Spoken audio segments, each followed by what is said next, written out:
महाविकास आघाडी विशेष म्हणजे दोन ठाकरे बंधू एकत्र मिळून निवडणूक आयुक्तांच्या भेटीला गेले. जवळीक वाढताना बघायला मिळते. काही जे ठोकताळे अंदाज वर्तवले जाते त्यानुसार जर ठाकरे बंधू मुंबईमध्ये एकत्र आले तर पारडं जड त्यांचं ठरेल असे अंदाज सर्वे काही ठोकताळे मांडले जातात. मला त्याच्यापेक्षा महत्वाचं वाटतंय की आमच्या मुंबईच्या महिला एकत्रित आलेत. त्या स्वतःच्या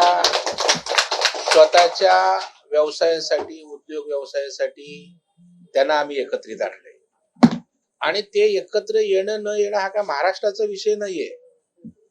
दोन पक्ष एकत्र येत असतात, दोन नेते एकत्र येत असतात. त्याच्यामुळं आज खरं म्हणजे आता या कार्यक्रमाच्या निमित्तानं मला वाटेल की महिलांसाठी काय मुंबई बँक करते, काय योजना आहेत, महिलांना 0% व्याजदराने उद्योग व्यवसायासाठी आम्ही उभं करतोय. त्याच्यामुळे दोन भाऊ एकत्र येण्यापेक्षा माझ्या मुंबईच्या भगिनी एकत्र येत आहेत, त्या मुंबईचं चित्र बदलणार आहे. दोन भाऊ एकत्र येऊन मुंबईचं चित्र बदलणार नाहीत. मुंबईच्या कष्टकरी महिला एकत्र आल्यानंतर मुंबईच्या राजकारणाचे चित्र बदलतील आणि त्यासाठी आज मुंबई बँकेनं सरकारच्या मदतीनं बिनव्याजी कर्ज योजना त्या ठिकाणी आणले. त्याच्यामुळे दोन भाऊ एकत्र येणं हा महाराष्ट्राचा विषय नाही, महाराष्ट्राचा प्रश्न किंवा समस्या नाही आणि ते एकत्र येण्यानं महायुतीवर किंवा भारतीय जनता पार्टीवर सुतराम फरक पडणार नाही. सर 70 जागांचा फरक पडू शकतो. दोन जर भाऊ एकत्र आलेला असा एक सर्वे सांगतोय आणि मनसेने 2024च्या मतदानात 30% अधिक मतं मिळाली. 70 जागांवर फरक पडेल दोन भाऊ एकत्र आल्यावर, तर मुंबईत 7 लाख महिला एकत्र आल्यावर काय फरक पडेल? माझा तर विचार आहे दोन महिलांना नाही, मुंबईच्या 5 लाख महिलांना या ठिकाणी स्वावलंबी करायचं, त्यांना सक्षम करायचं, हा विचार आम्ही करतोय. त्याच्यामुळे तुम्ही दोन भावात गुरफटून राहिलात. आम्ही त्या ठिकाणी लाखो बहिणींचा विचार करतोय. हा फरक विचारधारेतला आहे. आम्हाला राजकारण आपल्या नेतृत्वासाठी नको आहे, आम्हाला राजकारण लोकांच्या भल्यासाठी करायचं आहे. जे मी माझ्या वाढदिवसानिमित्त जाऊन शेताच्या बांधावर शेतकऱ्यांना मदत केली. आज माझ्या मुंबईच्या महिलांना 0% व्याजदराने पैसे देऊन त्या कशा सबलीकरणाकडे जातील हा प्रयत्न करतोय. हे विषय महत्वाचे आहेत ना. महाराष्ट्रात खूप लोक एकत्र येतात, पुन्हा वेगळे होतात. त्याच्यामुळे त्यात काही वेगळं महाराष्ट्रात काय घडतंय पहिल्यांदाच.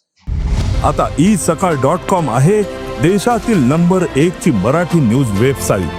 प्रत्येक अपडेटसाठी isakal.com ला नक्की भेट द्या. असं तुमच्यासाठी मीडियात जे दिसतंय त्याचं मला आश्चर्य आहे. बरोबर घ्यावं असं एक जे आहे म्हणणं आहे. मला काय वाटतं, मग उद्धव ठाकरेंच्या सगळ्या खासदारांनी पहिला राजीनामा द्यावा. कारण लोकसभेच्या निवडणुका कशावर झाल्या? ईव्हीएम वर झाल्यात ना. मग जे जे खासदार महाविकास आघाडीचे निवडून आलेत त्यांनी पहिला राजीनामा द्यावा की आम्ही ईव्हीएम वर निवडून आलोय, याचा अर्थ आम्ही चुकीच्या पद्धतीने निवडून आलो. म्हणजे जिंकलो तर ईव्हीएमचा प्रॉब्लेम नाही, हरलो तर ईव्हीएमचा प्रॉब्लेम. मला वाटतं रडीचा डाव खेळण्यापेक्षा त्या ठिकाणी लोकांमध्ये जाऊन काम करा. लोक अशा प्रकारच्या भावनात्मक गोष्टींना आता कंटाळले आहेत. त्याच्यामुळे तुम्ही काम करा, पक्ष संघटन मजबूत करा. असं एकत्र येणं, भावनिक त्या ठिकाणी फंडे करून काही हाताला लागणार नाही. मुंबईकरांनी विधानसभेच्या निवडणुकीत ठरवलंय महायुतीच्या मागे उभं राहायचं आणि या सुद्धा निवडणुकीमध्ये या ठिकाणी मुंबईचा चेहरा बदलणाऱ्या देवेंद्र फडणवीसांच्या मागे मुंबईकर उभे राहतील, याच्यात आम्हाला तीळ मात्र शंका नाही. कारण आज कोस्टल रोड झाले, मोनोरेल, मेट्रो रेल, आज भुयारी मार्ग त्या ठिकाणी झाला मेट्रोचा. तुम्ही महिलांच्या प्रतिक्रिया आहे का? अंजली भागवत क्रीडापट्टू, तिची प्रतिक्रिया आहे का की मला प्रॅक्टिसला यायला 2.5-3 तास लागायचे, आता मी 40-45 मिनिटात मुंबईत येणार आहे. त्याच्यामुळे ही मुंबई बदलते. कोण बदलतंय? ते आमचं महायुती सरकार बदलतंय. देवेंद्रजींच्या नेतृत्वाखाली मुंबईचा चेहरा बदलतोय. नगरविकास मंत्री शिंदे साहेब आहेत, अर्थमंत्री अजितदादा, तिघे मिळून मुंबई बदलत असताना त्यांच्या मागे लोक कशासाठी जाणार? केवळ त्या ठिकाणी स्वप्नांसाठी, खोट्या स्वप्नांसाठी, की प्रत्यक्ष काम करणाऱ्या लोकांच्या मागे उभी राहतील? सर, मनसे नेते संदीप देशपांडे हे देखील आपणास भेटण्यासाठी आलेले आहेत. तुमच्या चष्म्यातनं सगळ्याच गोष्टी राजकीय दुर्दैवाने दिसत आहेत. आज हा महिला भगिनींच्या सबलीकरणाचा कार्यक्रम आहे. इथे सगळ्या पक्षाच्या महिला आहेत, काँग्रेसच्या आहेत, राष्ट्रवादीच्या आहेत, भाजपच्या आहेत, सगळ्या पक्षाच्या. अगदी माझ्या मुस्लिम भगिनी पण आहेत, सपाच्या पण आहेत. पण त्यांच्यातले कोण पुढारी आता आमच्या त्या काँग्रेसचे अध्यक्ष की कोणती कार्यक्रमाला होती ते तुमच्या लक्षात येत नाही. आता संदीप देशपांडे माझे जुने सहकारी आहेत, मित्र आहेत. जर बँकेचा कार्यक्रम त्या ठिकाणी असेल आणि ते जर इथे भेटायला आले असेल तर त्याच्यातनं लगेच काय युती होते का? ते मला वाढदिवसाच्या शुभेच्छा द्यायला आले.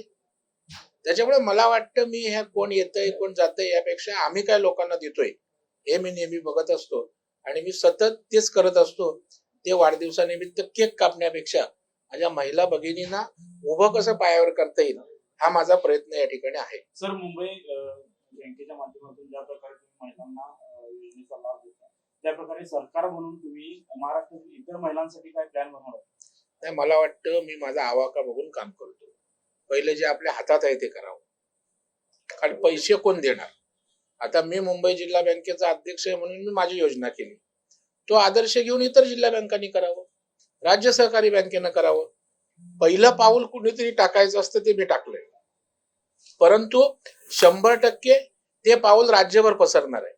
कारण मी हाऊसिंगचा विषय आणला, सेल्फ डेव्हलपमेंट, आज राज्याचं प्राधिकरण झालं. आज पुण्यात पण सेल्फ डेव्हलपमेंट होतंय, ठाण्यात होतंय. ठाणे जिल्हा बँकेने आमच्यासारखी पॉलिसी केली, राज्य बँकेने केली. सेल्फ डेव्हलपमेंट, मुंबईतलं सेल्फ डेव्हलपमेंट आज राज्यात गेलं. आणि आता हे लाडक्या बहिणींची बिनव्याजी कर्ज योजना सुद्धा 100% राज्यात जाईल. सगळ्या बँका मुंबई बँकेचं अवलोकन त्या ठिकाणी करतील. परंतु सुरुवात कुणी करायची असते? Charity begins from the home. स्वतःपासून सुरुवात केली पाहिजे. ती सुरुवात आम्ही केली.